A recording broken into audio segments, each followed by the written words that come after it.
مری او دایمي ژوند ستاسو په کیسهخانه کې نه دی، نه په پېښور کې دی. دایمي ژوند چې دی ستاسو د خاورو لاندې دی، هغه کې به بیا جاړئ. وای زمکه کلنګ دی زور اور دی، زمکه کلنګ دی زور اور دی، ځوانان خوندې کړي را لېږي تش پالنګونه. پرې کړئ زمکه کلنګ دی زور اور دی، ځوانان خوندې کړي را لېږي تش پالنګونه. زمکه لګ حل براته وایي، زمکه لګ حل براته وایي، چې ستالان دي خلک سه گزاران کوي نه. ما درې مړي لیدلې دي، درې مړي، دو مړي مې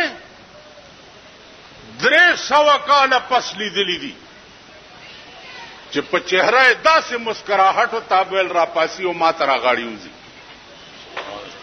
یو مړی مې 13 ورځې پس د نوتی په دیره کې لیدلې ده، راويستوي او کلی ته وړو.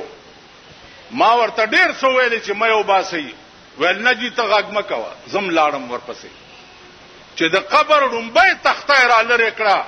په خدای قسم په کرسۍ ناستم، دومره لړمان تیر وته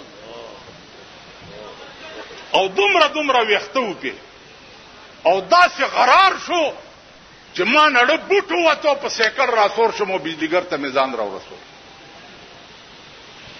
زمون قبرونه با د لړمانو ډیپوي، زمون قبرونه با د اور تنوري، سلور ملوانو باندې کار نه کیږي. او بیا دا ملوانی چې دا تا ور سره ټول کال سروزګاری او تمړ شي، امولا بداوي چې دې خدای وبخي او بوي او سمام په کړي دي چې قران تلاوت کوي، خپل مړو پسې بخي او روټي دې د لګانو نه وخوري او پیسې امتي والی نغدي. تاسو خیال راغی؟ داس وطن دی یا داس قوم دی؟ نن په دنیا هیبت راغلی دی چې اله بی پاس به الیکشن ته ودرې دی شي. کدا د اسلام ملک وې او دا د مسلمان ملک وې، دې کې به دا شرط لګېدلې وې چې څوک د قران پاس یې هغه به الیکشن ته ودرې دی شي. پکارو کنو پکارو چې چاله قران ورزي، چاله حدیث ورزي، چپ شو کړکړو، چاله قران او حدیث ورزي اب الیکشن ته ودرېږي. نن چا چې د انګريز قانون نه ویلې اب الیکشن ته نشي. مطلب څه دی؟ مطلب دا دی چې انګريز نه اب نشي ودرېده، مسلمان به نشي ودرېده.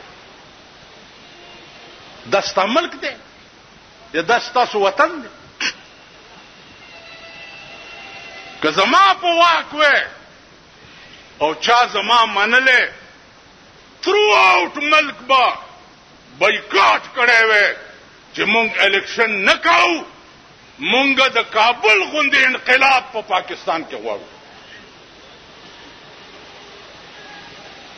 یو طالب با په بازار کې ولاړو، ډنډه به ور سره وه، مجالو چې هغه بازار کې ښځه ښکاره شوی وی یا هغه بازار کې چا د دکان نغلا کړی،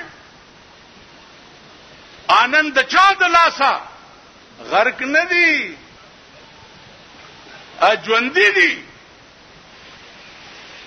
اجوندي